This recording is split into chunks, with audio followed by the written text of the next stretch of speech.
What up, what up, what up? It's your girl Free coming at you guys live with another exclusive vlog. I'm in the lovely city of Los Angeles, and I'm so happy to be bringing you guys an interview from Milo. Say what's up to the people. Hey, what up, y'all? We right here, 7829 Melrose Avenue, the new Asaali store, coming soon. Okay, so how do you pronounce the brand? Because everybody, I think, pronounces it differently. So how do you pronounce it? Asaali. Asaali. Okay, Yeah. and what does that mean? It's some designer shit for real.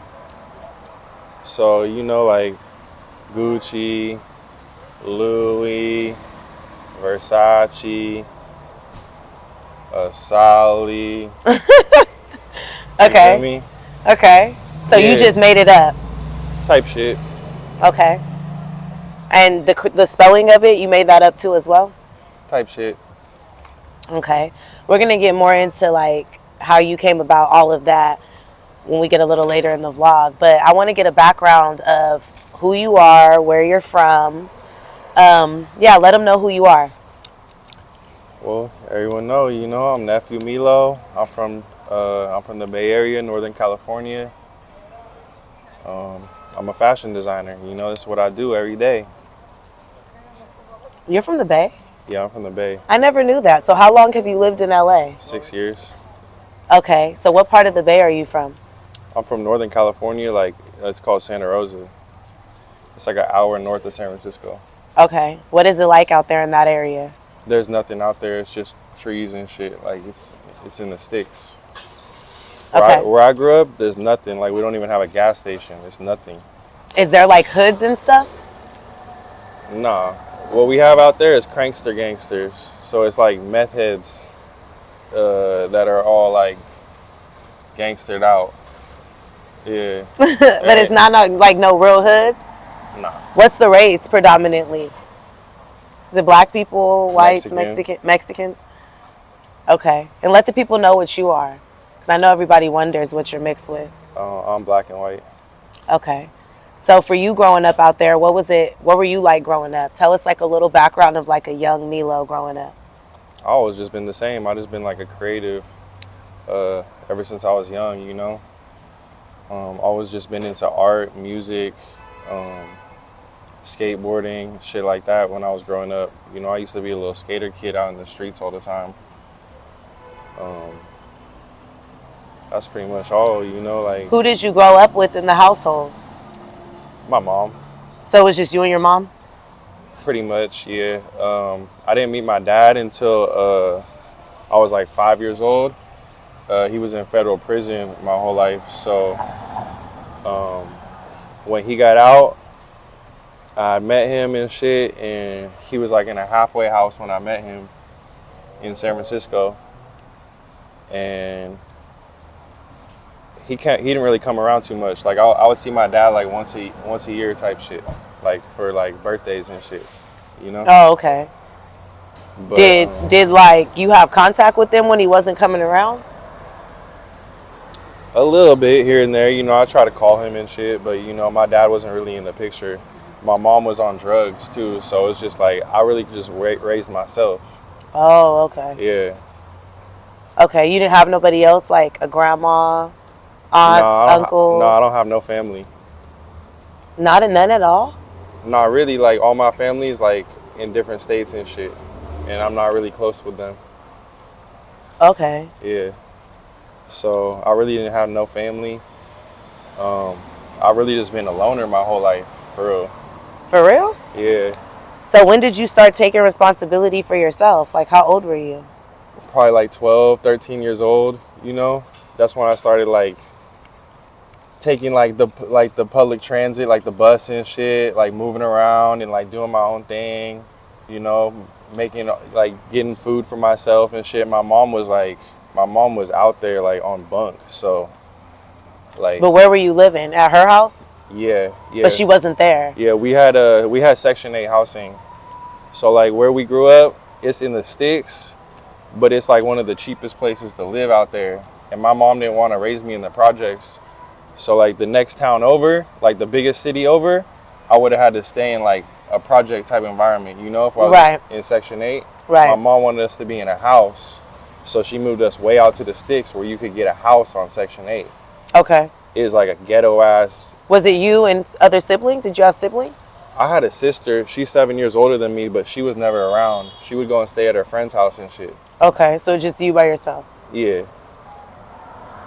Do you talk to your sister now? Nah. Not Do really. you talk to your mom now? Yeah, for sure. Yeah, I'm close with my mom. She was just out here. So you don't feel any resentment or anything towards your mom? Nah. Nah, it is what it is. You know, my mom's white. She's just like a party type girl. I don't know. That's how I was like seeing it. Like she liked the party and shit. Right. So. Okay. So when you very first started taking like beginning responsibility and stuff for yourself, like what were some of the things you were doing? Were you going to school at this point, or did you stop going to school? Oh no, I always went to school. I always been good in school. My mom always told me that she would go to jail if I didn't go to school. So I was always spooked, like, oh shit, I better go. Like she would catch a case? Yeah, like like the government gonna come for her if I don't go to school and shit. Oh, she would okay. always tell me that, and I'd be like, all right, shit, I better go. I don't know. I was always a good kid though. Like, I was always a good kid. I never really did nothing wrong. I mean, I got in trouble with school a little bit with drugs and shit, but I ain't do nothing wrong. Like, I never hurt no one or robbed no one. You got caught doing them or caught selling them? Selling them. Yeah. First time I got caught selling drugs was like in 8th grade. What was it? Just weed. Oh, just weed. Well, I started selling drugs when I was 13. And that's all I did my whole life. Until I started this fashion shit a few years ago. Right. Yeah. Well, you know what's so crazy about it is like people have like different stories that make them, but it's always surprising to hear them. I would have never, if I just was looking at you and you didn't have any tattoos or anything, you look like you would be like such a nice guy. I am. I'm really like I know nice. You're a nice guy, but I know you got like another side to you, the hustler side to you. That's not a nice guy. No, it's all nice. It's all nice. Like I'm a good person. Like anytime I've been arrested too, I told the police like, y'all tripping, man. I'm a good person. I ain't do nothing wrong. Like when I had gotten raided, I told the police that I'm like, what the fuck did I even do, bro? Like I ain't do nothing wrong. I ain't hurt nobody. And he was all like, well, the drugs you were selling could have contained fentanyl. And I was like, well, they didn't. And he's all like, well, he's over there scratching his head like, oh, because you know the police are on coke too. Everyone does coke. Yeah. So it's like, what, bro? I ain't do nothing wrong. Y'all tripping. So when you were growing up in the Bay, like the area that you were in, that you lived in, was it dangerous? Nah. So did you get in any trouble or anything growing up? Besides like little things at school, did you get in any trouble, or how was it for you like as a young person? Because I know with you living out here in LA now, you got to move a certain way just because of the way things are. I mean, you run into shit out there like I was always in the streets skateboarding and shit. So like, yeah, we run into a lot of gangbangers and shit. Like up there, it's all Northerners. Oh, okay, yeah, in the Bay. It's like a Mexican gang. Yeah. And but they're like kind of like they try to bang on you and shit if you're wearing the wrong color.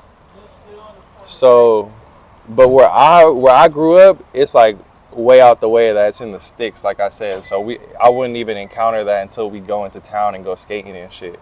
Okay. And, little shit like that, getting little scuffles with niggas and nothing major though. I didn't get arrested till I was 18. That was the first time I got arrested. Okay. That's when I really got in trouble. So you finished school and everything? Yeah, I finished school. I graduated, and that's when I started selling coke.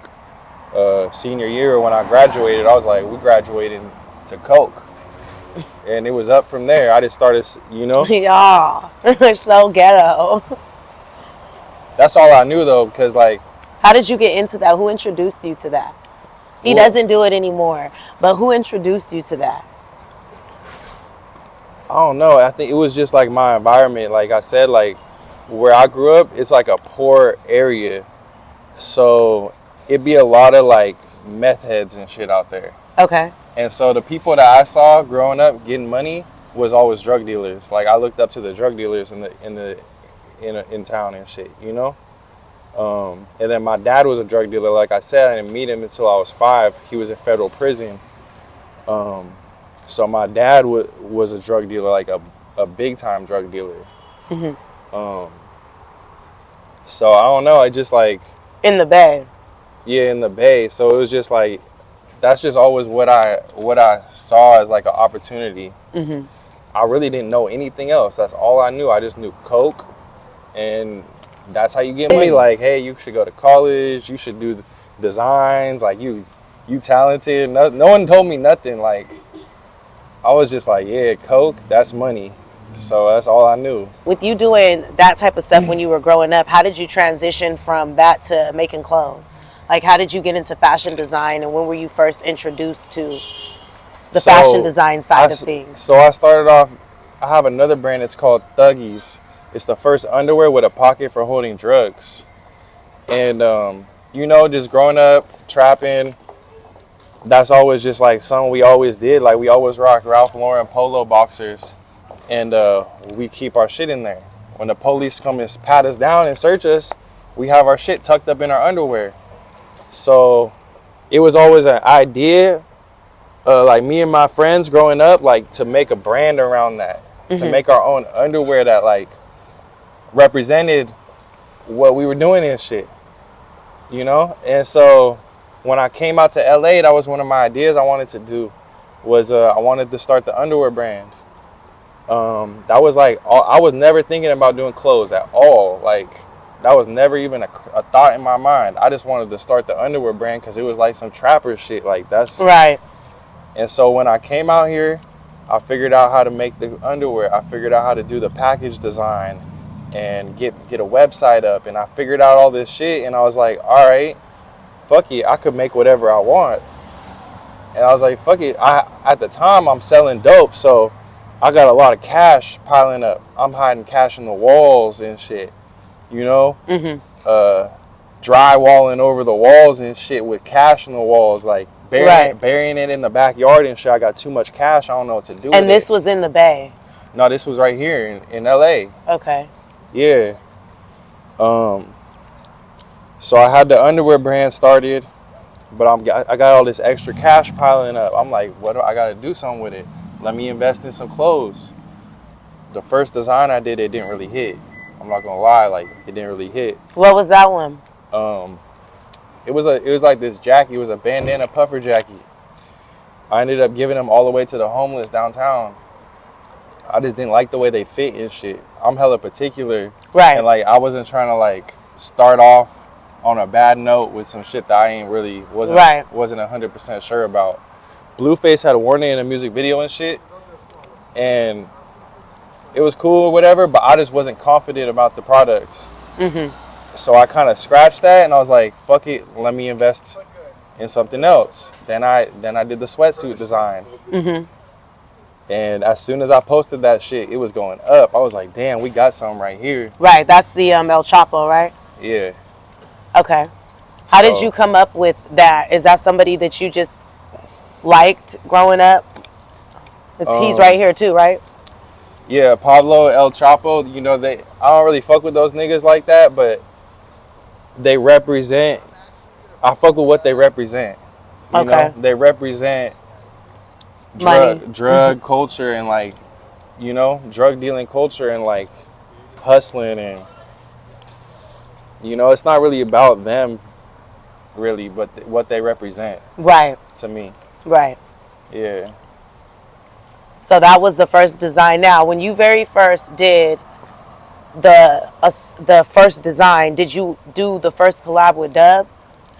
No, that came later. That came later. Okay. So I was like I said, I was trapping out the house and shit. Like, I had a little pop up in my garage. When I first dropped the sweatsuits, everyone pulled up. Hella people pulled up. Some rappers pulled up and shit. I'm like, what the fuck? The garage of your house? Yeah, here. The garage at my house. Okay. And the shit was selling out. I made hella money. I was like, damn, I could make money off clothes. This is crazy. Right. You know, I was like, it like flipped the switch in my head. I was like, damn, I ain't got to sell coke. I could sell clothes and make hella money. Like, I made some racks that day. I was like, all right, shit. You know, like, it was all selling out, and then it was like more momentum and shit, like rappers pulling up, tagging me on Instagram. I'm starting to get some clout and shit. I'm like, damn, Right. this is cool. Like, this is way better than Coke.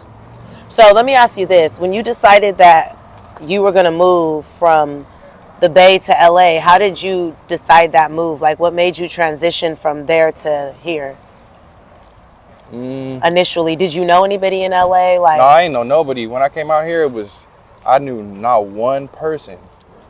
I literally did not know one person. I only been and here. you came by yourself? No, I had a girlfriend at the time. Okay. So you guys both wanted to move? Yeah. It was lightweight getting hot in my city. You know, like I said, I've been selling dope out there for like, I was selling dope out there for like 8 years or some shit like that. 7, 8 years. My boy had gotten raided, so I was like, I had just been like, it was just a crazy, like, hectic time. My boy had gotten raided. He got locked up for 3 years, and that was my close friend at the time, and we were on the same shit. So it was just like, it was real hot for me. I had to lay low. Right. And it was just a lot of shit going on in the city at that time. Beef and weird shit. And I was just like, fuck it, let's go try out LA. You know, it's going to be more opportunities out there. I'm going to be able to work on the clothing brand. And, you know, it's just going to be more opportunity out there. Right. I knew I had to get out. And so, like, with everything going on, it was like the perfect time. I just had to do it. I had to make the move. Okay, how old were you when you moved here? I was 25. How old? Oh, because you're in your 30s. So you were 25 when you moved here. And what did you do first? Besides, like, because you said you posted the clothes, but who did you have on your socials that would have bought clothes, or who did you know to, like, get the clothes out there for people to be pulling up trying to get it? You asking some good questions. I'm not gonna lie. I'm a good interviewer. You watch my other interviews, huh? No, I don't watch other interviews on purpose. All right, shit. Well, when I first came out here, like I said, I didn't know nobody. It cost me a lot of money to get out here too, and rent's not cheap in LA. No, it's not. You know, so when I came out here, I was like struggling, and then I would try to go out and I would try to sell Coke. No one wanted to fuck with me. They're like, "Who the fuck are you? Like, we're not buying your Coke. We're from LA. We got Coke all day." And I'm like, all right, like, fuck. I kept getting like turned down everywhere I would go. Trying to sell Coke. I would go out to the bars and shit, try to sell Coke. No one would fuck with me. And, you know, I get a few clients here and there, but, like, no one would really fuck with me. And it was bad. I had to kept going back to the Bay, making little plays, selling weed and stupid little shit like that. I was always on the road running. At that time, I'd be everywhere. I'd be in SAC. I'd be just trying to make little plays however I could. Right. Shit was hectic, but I made it work. But it didn't work good enough. I had to get a job. So, like, probably like 6-9 months into being in LA, I had to get a job. I got a job at a restaurant in Beverly Hills as a server. Yeah, I was a server. Wow. Yeah, I was a server. See, you guys, persistence. And look, he's rich as fuck off them clothes. So you were a server. What did you? I was a server. Like, you go to the restaurant and you'd be like, "Go get me some shit." That was me. I was getting the shit. Okay. It's crazy, right? I know. But I would tell my. Were you tattooed and stuff then? A lot, yeah. Not on my neck though. Oh, okay. But like most of my shit was tattooed. Like, I have tattoos everywhere. So I would always tell my employees, like my fellow employees, like, I'm a hella good actor, huh? Because I go out there and I finesse these niggas, like, yeah, what y'all need, you know? Right. And I would put on a good ass role, like, what? How long did you do the server job? I want to say it was like 6 months, maybe like close to 9 months. Like okay, 6, so you lasted a long time.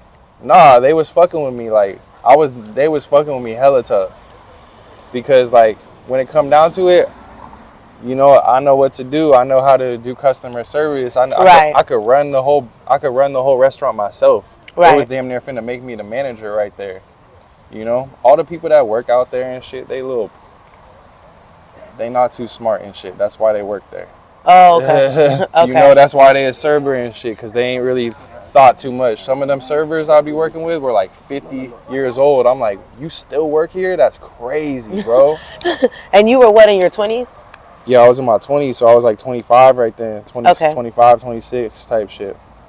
But my manager pissed me off one day. He had said some disrespectful shit to me. And I don't go for no disrespect, like, you know? I just ain't going for it. Like, right. I told him, like, bro, you really just said that to me? I forget what it was. But I'm like, you really just said that to me?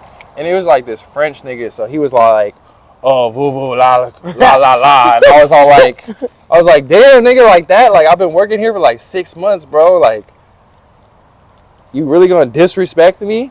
And he's all like, I do what I want. I'm French, la la la. And I was all like, fuck, nigga. And I walked out. I was all like, I called my girlfriend at the time. I'm like, what should I do? Like, I really need this job, but this nigga disrespected me. And right. She's like, I don't know. And I'm like, fuck, bro, I can't go back in there after this. Like, that nigga's on bunk. So I just dipped. And then from there, I was like, fucked. I was like, oh, I was fucked. I was like, I ain't got no job. No one wants to buy no Coke. What do I do? It always goes back to that, y'all. And so what I did was I just went all in on I started like really going all in on the Coke, and I really changed my whole marketing technique. Okay. So instead of going out every night and trying to sell Coke, I would just go out every night and give Coke away. So instead of trying to just sell like 1 or 2 grams a night, like how I used to do, and just try to like really push people to do it, I would just not even push people to do it. I'd be like, hey, you want a bump? And like, I wouldn't even tell them you want to buy it. Like, you guys just want a bump? And everyone wants a bump of Coke. Come on, we out at the bars and shit. So every night I would just give people bumps, and I would get their phone number. And my goal was to get 10 phone numbers a night. Mm-hmm. And so then after, I'll go out every single day to the club, Monday through Sunday, every single day. And I'd get 10 numbers a night. And after like a month of that, my phone started going crazy and shit. And then I would hit them back. This is kind of similar to how you do it with clothes. You get subscribers to your website. Right. And then you can send them emails to say, hey, we're doing a new drop. Right. So I would do the same thing, but with Coke. So I'd get everyone's phone number. You know, I got my subscribers. And then it would be like, next weekend come up. I'd be like, hey, happy Friday. It was nice meeting you last weekend. Are you going out tonight? I got that shit. You know? And they, like, half the time they'd be like, who the fuck are you? I don't remember you. Or they'd be like, no, I don't even do Coke. Like, you got the wrong person. I'm like, nigga, we just did Coke last week. And, you know, so, but one person out of 10 might be like, oh, yeah, I do need it. Right. You know? And I would be like, boom. And so I would just keep doing that. And instead of just trying to sell Coke, I would just build relationships with people. You know, your network is your net worth. And it's so important, man. It's so important. Your network is your net worth. So I would just build relationships with people. Holidays would come. Hey, happy 4th of July, man. I haven't heard from you for a minute. I'm going to be out this weekend. Let me know if you need that shit. This story is sick. So, you know, you can apply that to anything you do, though. You just have to build relationships and build your network, you know. If I was friends with rich people, I'd be rich as hell. Like, if I was friends with Trump, shit, bro, we would be up. We'd be up, bro. Niggas would be hitting me all the time, like, hey, we need link us with Trump. Like, we'd be up, bro. Our network would be going crazy. So it's just like, it's really about who you know and like what you have to offer. Right. And so, I had Coke to offer, and I knew a lot of knocks at that point, so it was good. So did you get introduced to like the music industry part of it through? I know it's through the clothes, but how did you resonate the clothes to the Coke to that all in one? Because I know the rappers that, I mean, I'm pretty sure some of them, but not majority of the rappers that you be around do Coke. So it's like, how did you get around everybody else? How did everything else kind of play into? So the rappers don't do coke, but everyone around them does coke. Stylists. Okay. You know, stylists do coke. Like, yeah. Okay. Stylists do coke. Who else does coke? Managers. Okay. Groupies. Those bitches that are in the studio with the artist, they're on coke all day. So Okay. it's just a lot of, like, once you out in Hollywood, you know, making moves and shit, you're gonna run into a lot of different people and make some good connections. Like, I was selling coke to the rappers before I ever made any type of clothes. I was selling coke to some rappers. I ain't gonna name no names. Right. But Right. yeah, no, definitely. So how do you think you resonated that to the clothes? Like that nigga. For everybody to fuck with the clothes the way they do. Because everybody wears the clothes. Everybody wears the clothes. That shit is even in Bakersfield. I be seeing people trying to get wholesale and shit from you in Bakersfield to have it out there. Like, yeah. So how did I resonate the clothes with what, the fans, or just with the LA culture and the LA music scene, and just, you know, who was the first rapper that wore your clothes? the first rapper that wore my clothes was Blueface. Shout out my boy Blueface. Okay. Shout out to Blue. Free my boy Blueface, Blueface. man. LA ain't the same without my nigga. For real, bruh. It's boring out here. Free my nigga Blueface. Okay, so he was the first one. Then after that, who was some of the beginning people that you would feel like helped establish your brand as one of the hottest streetwear brands in LA? Because it is one of the hottest. You and Dub are like tied for first. And I mean, I know you're friends with Dub too, so it's just like all love. But Well, you know, shout out to Hellstar too. They do their thing. are they LA based? Yeah. Okay, I didn't know they were LA based. So I would really put Hellstar #1, Desto #2, and then I might even fall #3. I ain't gonna say that, but who knows? I'll let y'all decide. Right, right. You know, Suede helped a lot, but the first people that really wore it, you know, Krishan. Okay. But it was like the bigger artists that really helped solidify like my place in the fashion shit. Like, you gotta have A-list celebrities wearing your stuff. Right. If it's not an A-list celebrity, it's kind of just regular. So Right. once you get an A-list celebrity, then all the other celebrities just fall in line. Right. Like, if I got an A-list celebrity wearing my shit, every rapper in LA is gonna want the clothes now, because Right.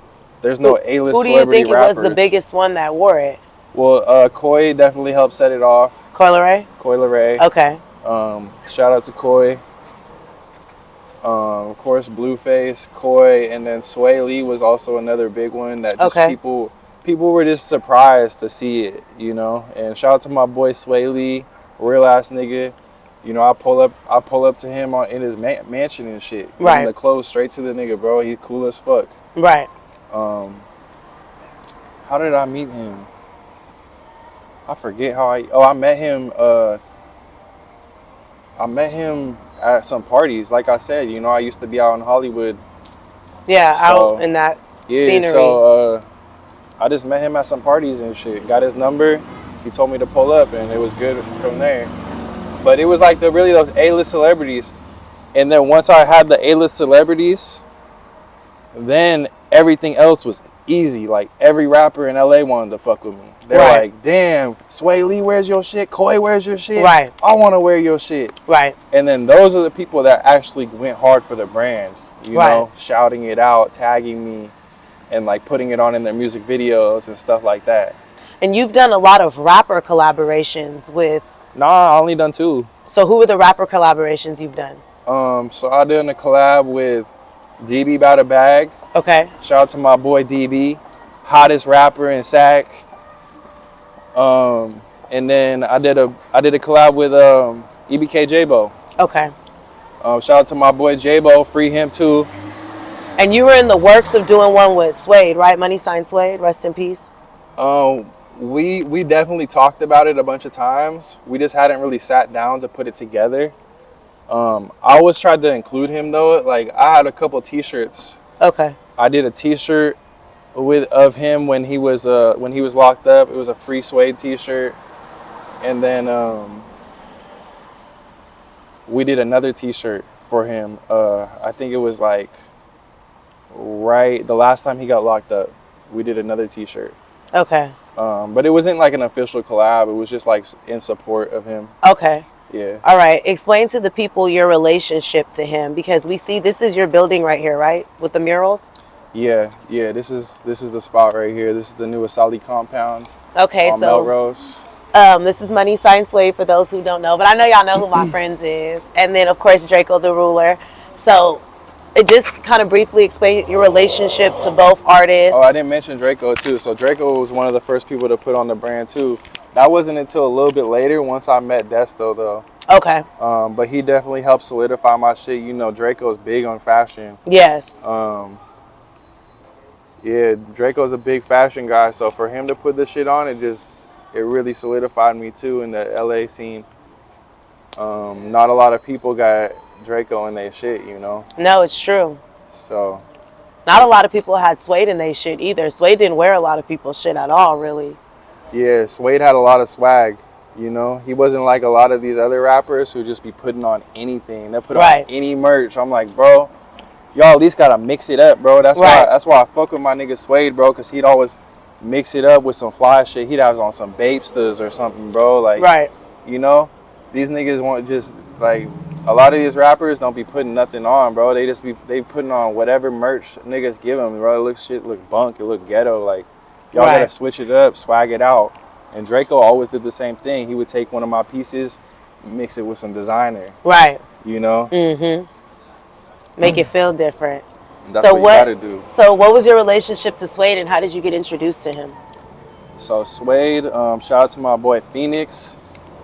He kind of had connected us because he had given Suede a hoodie at a music video shoot.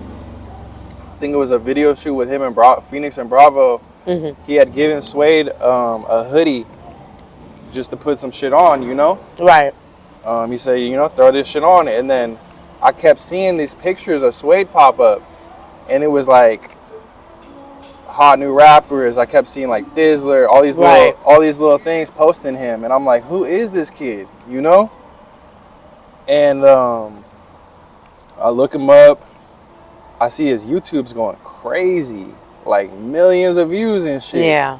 But he was just starting out. It was probably like the videos were only like 9 months old type shit or less. But they had millions of views. I'm like, who the fuck is this kid? He's going viral. Like something's different right here. Right. And I tapped in with him. He pulled up to the house with the homie Clyde, Parkside Clyde. Shout out to Clyde. Shout out to my nigga Clyde. He pulled up to the house, and it was pretty much up from there. You know, he showed me some of his unreleased music, and I started to kind of really see what was the hype. You know, like he showed me, and I was like, this shit sound different. And you know, it's kind of up from there, bro. Like, I just fuck with bro. Like, we had a real genuine connection, like straight off the bat. So he would just always pull up to the house. Anytime I would drop shit, he would come and support. And then he linked me with Peso, and he would always look out for me and try to link me with different artists whenever they would come to town and shit. And you know, he was really one of my biggest supporters. Probably my biggest supporter. He would go on Instagram and tell his fans, like, get Asaali to 10K followers. Right. You know, he just really went hard for the brand. And like, I already had the A-list celebrities rocking this shit, but I didn't have like the fans. Right. You know? Right. It was always just like trappers and scammers. Right. Those were all my clientele. But after I met Suede, it was little kids. All these little kids pulling up telling their parents, like, hey, I want to wear this. It was a different fan base. Yeah, it was like a real fan base. I was like, this shit's crazy. What do you feel like his legacy like means to LA culture and just like Hispanic Mexican culture, just LA music in general? Because Suede just wasn't a Mexican, you know, that put on for his people. he was bigger than that. Well, you know, they call him the chosen one because he's the chosen one, man. There's a million kids in LA that look just like Suede, but he was the one, bro. And that's why these kids, you know, they see him and they see themselves. You know, they're able to relate with that. And for him to do what he did, to do songs with True Car and Ralphie and, you know, all Draco and all these people out of town, all these people, like, there's no other kid from Huntington Park that's doing that. You know, it was insane. We never even knew where Huntington Park was before Suede. You probably did because you were out here. I didn't know. As a Bakersfield resident, I didn't know where it was until I met Suede. I met him when he was 18. He even had a mustache. He was a baby. TK and them introduced me and was like, you're going to do his first interview. We just signed him. He was a kid. And he was so, like, just organically himself. Like, we really fucked with each other. Yeah. So outside of him, what was your relationship with Draco? Like, what made you want to get these? Of course, I understand. But what made you want to get, like, these two people put up here on, with this is an incredible mural. And I know the city's not really going to understand it unless they understand it. So it's like, you got to let the people know, like, what it meant for you to put this on the side of your store, because you could have put anybody up here. And I've seen a lot of people commenting and shit saying, like, why'd you put Suede up there? But they don't really know LA culture. So like I said, he represents the Mexican youth in LA. Every single day, kids come here and they take pictures with Suede. Draco is, of course, a rap legend, but he just doesn't. He represents LA hip hop.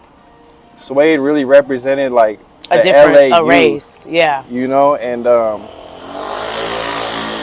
he gave hope to all those kids. You know, he gave hope, and you know, let kids know that anyone could really do it. And he really represents, like, the LA youth. And so, you know, we got the greatest rapper from LA, Draco, and, you know, one of the most iconic Mexican rappers from LA. Yep, real shit. And two of my best friends. And it just makes sense. It makes sense. It's for me. It's for the culture. It's for the brand. Right. You know, and it's for Suede and his family too. You know? Shout out the artist that did it. What is your relationship to him, Downtown Mac? Oh, Downtown Mac, that's my boy. Yeah, shout out. He went crazy on this shit. It's not fully done though, right? It's like 99%. We still got to do a little bit of work on the chains. Okay. And then I see the stigma though in there. Yeah, he's finna add some more details to the background too. There too. Okay. Okay. So as far as the brand goes, and just you being out here in LA, where do you want to take the brand? Where do you see the brand going? Like, what do you want people to get out of Asaali? Is this Asaali? Asaali, yeah. I've been calling it Asaali. I don't know what I call it. No, I think you said Asaali. You've been saying it right. Oh, okay. So what do you want people to take out of the brand? Like, what do you want them to get from the clothing brand? Where do you see it going? Hey, man, I want y'all to get fly. Come put that shit on, man. Y'all want to get fly, get some pussy when you pop out? You got to put that shit on, man. Come on. Okay. What's your relationship to Desto Dub? How did you meet him? When I met Desto, he was still in the parking lot. Okay, with the van? It was right around the time that he started taking this clothes shit seriously. I started taking it seriously too. So we kind of, you know, came up at the same time. That's one of my best friends, you know. I be with Desto all the time. I'd go link with him right after this. So, you know, we got more collabs coming. We do collabs every year. We dropping collabs for the rest, forever, you know. Right. When we drop shit, it goes crazy too. It's like, you know, he got the syrup, I got the Coke. It's like a speedball. It's like a speedball. You can't get higher than that. How did you come up with the faces? Like, what is the symbolism behind the logo of it? Besides just like the El Chapo shit, you use like the little smile and frown face, clown shit, Mexican, old school, cholo looking shit. What is the inspiration behind that? That shit all came later, for real. it just made sense because I had the two faces on there. I was like, yeah. I had it tatted too, so I was like, yeah, let me throw this as the little logo. That looks straight. What? You just threw it on there? You didn't even like, it was just cuz? Yeah, I don't really care about logos or brand names. That's some advice I'll give y'all if you're starting a brand. Don't trip off the brand name and the logos. Worry about the actual design and quality of the product. No one really cares about brand names and logos off the bat. Like, unless you're like a well-established brand like Balenciaga, then you could just throw Balenciaga on a t-shirt and it's going to sell like crazy. But if you're not an established brand, you want to be going for design and quality.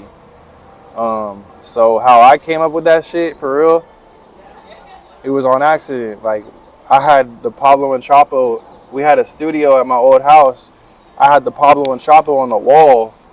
I had told my homie, like, let's paint that shit on the wall. It's going to look hard. So we put Pablo and Chapo on the wall. So when I went to sit down to make some clothes, I had the files in my computer. I threw them on a sweatsuit. I was like, that shit look hard. That was it. Like, I didn't even have a name for the brand, nothing at the time. How do you feel about everybody using that logo now? Like, a lot of people use it now, and it's like... Oh, like a lot of people copy this shit? Yes, like there's brands that are... And I mean, I'm not going to name the brand, but there's a brand particularly that's pretty popular itself, and they use that very much so often. Do you feel like it's like a bite of you, or do you just feel like other people resonate to him the way that you do? Or do you feel like they copying? They do the same thing with Desto. You know how many people... Literally yesterday, someone was coming up to me, oh, I want to make a brand. It's going to be called That's a Whole Lot of Scamming. And I'm like, bro, that's... literally Desto's shit, but you just switch the words a little bit. Right. Literally so many people. There are even people that ask me to design their shit. They'll be like, hey bro, can you design me a shirt? It's gonna be called That's a Whole Lot of Trapping. Or I'm like, bro, like, you just copying Desto. Like, I'm not doing that. Like, what are you talking about? So do you do collabs with other brands? Can they pay you to do a collaboration? I do collabs with everyone. We'll do a collab. What? Let's drop some merch. Okay, but you know I'm not paying you. I'm free. What? I ain't charging. I don't charge nobody. But no, like if somebody wanted to come and do a collab with you. I don't charge nobody.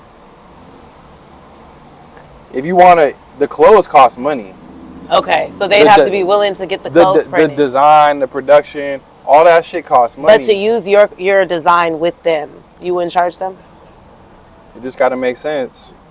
See, you would. Nah, it gotta make sense. I ain't charging nothing. It just gotta make sense.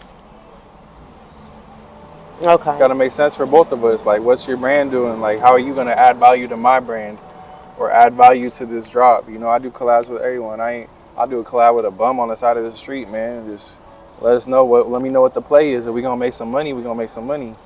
Right. So, where do you see the brand going in the next couple of years? Like, are you gonna keep both stores? Are you just gonna have this one? What are you doing in terms of the switch with the stores? Because I know the people are gonna want to know. All right, so you know we opening up the new store on Melrose, 7829 Melrose Avenue. It's gonna be opening in a few weeks.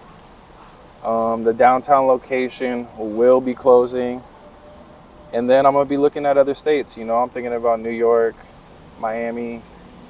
Have you put the clothes anywhere in other stores out of town? Yeah, we have wholesale accounts with different stores like all throughout the country, Las Vegas and Dallas, Houston, New York, everywhere, Seattle, a lot of the Bay Area, Fresno, and really everywhere. You know, we have wholesale accounts everywhere. So the clothes have been, you know, you can find it. It's out there. What about the people that's Bakersfield? I know. Yeah. I've seen it there. Yeah, we got it out there. As far as the clothing brand goes and you being in LA, with all the shit that goes on in LA and with you having the clothes go to people outside of LA, how do you maintain and maneuver around all the politics? Because you have a lot of enemies of each other in your clothes. For real? Yes. I ain't know. And some of them seem like they have relationships with you, and you seem like you're friends with everybody.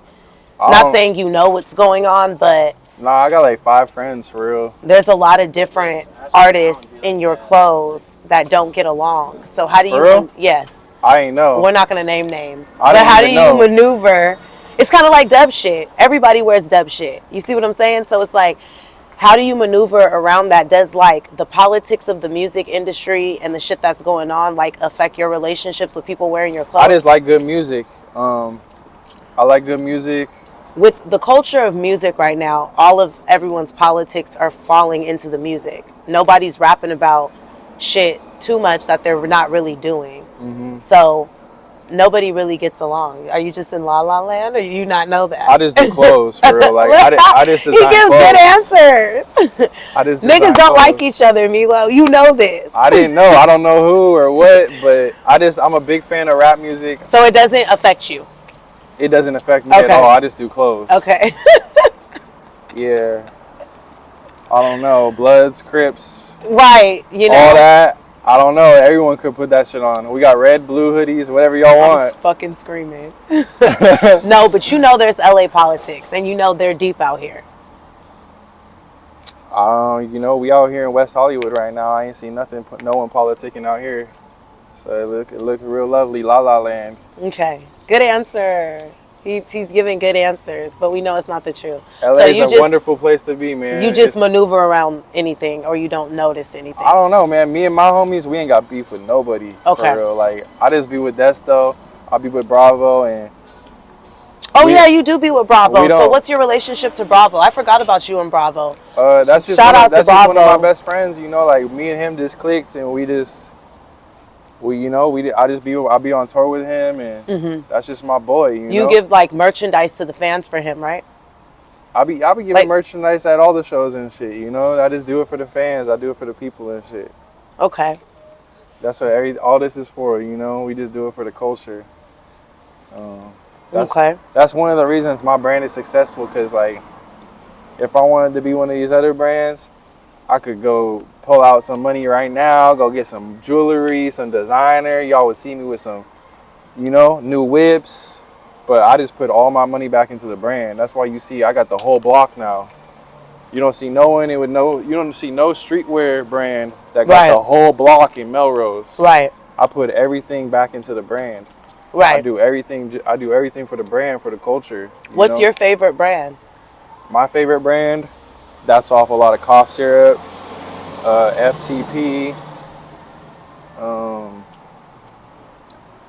gallery department, and Nothing Personal. Okay, it's a good lineup. What are you wearing right now? Let the people know what you're wearing. That's off a lot of cough syrup, good Asaali, Young, Rich, and Addicted. Shout out to my girl Hillary. That's who that is, right? No, it's Lindsay Lohan. Lindsay, yeah. Lindsay Lohan. They're all the same. little gallery sweats. Something slight. I'm just cozy, comfy. Okay. It's a comfy fit for you. Yeah. How much do you think your fit costs? The fit, like $1,500. Was that just like a regular day for you? Yeah. So, when you adjusted to this new lifestyle, because you didn't clearly grow up this way, you made this life for yourself. When you started adjusting to it, what were some of the things that were different than? I mean, I always been getting money. Okay. So, like I said, I've been selling coke. So I always had money, you know, since I was like 21, 22. Well, I had stopped selling coke for like a year or two when I was like 21. And then when I got back into it when I was like 22, 23, I always had money from then on. You know, I always had at least 50 grand in my pocket. So it was never like, I always was living good, you know. I always, you know, I don't eat no fast food and shit. Like, I'm at nice restaurants every day. Right. You just got accustomed to a lifestyle very young, and that's the lifestyle you're used to. Yeah. Because you're bougie. I be on some bougie shit, for real. But you're not stuck up, though. No, I shop at Erewhon. I eat organic and shit. Like, do you know how to cook? I drink spring water. This nigga. I don't do the tap and shit. Like, do you know how to cook? Hell yeah, I'm like a professional chef. Okay. Because like I said, I raised myself. So I grew up where I grew up. There's no restaurants. There's no fast food. I'm pretty sure there's a McDonald's. No, there's no McDonald's. you gotta drive like 45 minutes, like way to a different city to get to Damn. McDonald's. There's nothing. There's not even a gas station. So where I grew up, I used to take notes on like recipes off of like the internet and shit. Or we didn't even have Wi-Fi and shit. Lots of times I didn't even have running water, electricity growing up. Like that's how poor I was. Like I was in the sticks. We'd have to go down to the creek, get water out the creek to flush the toilet. Cooking since I was a little kid and shit, cooking, that shit's easy to me. That shit's easy. Okay. Do you have a girlfriend now? Nah. Why you don't have a girlfriend? I don't know. Where's she at? What do you think's the problem with women nowadays and men? What do you, as you being a young, successful black man in LA, what do you feel like is your biggest like issue with finding a woman and keeping a woman? Well, anytime I meet a girl I like, she probably either fucked one of the homies or did some weird shit. Like the girls in LA, they're just on some other shit. They don't really want you for you, they want you for what you have. Right. I'm pretty sure bitches be and trying. I've been coming across that more often recently. Yeah. Yeah. Well, I mean, the more successful you get, the more people think they know what you have. But it's just been like every girl that's been trying to talk to you has just been trying to like use you. Nah, the ones that I like, and then the ones I don't like, they want you. They want me, yeah. Oh, okay. How do you know that it's like not an organic thing that they're feeling? Like, how can you differentiate and tell? You can just tell when a girl really likes you. Like,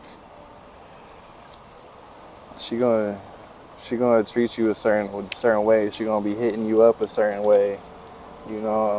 We're definitely gonna wrap the interview up. I appreciate you for doing it.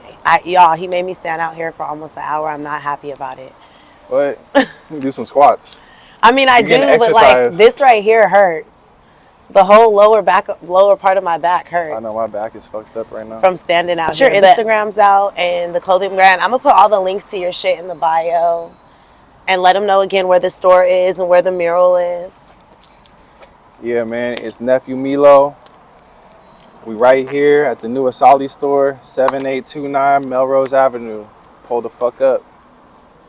All right, and it's your girl Free. Y'all already know how I do. I get the hottest exclusive interviews, and I'm a joint. And long live my homies. Long live Draco. Long live Sway. Yeah.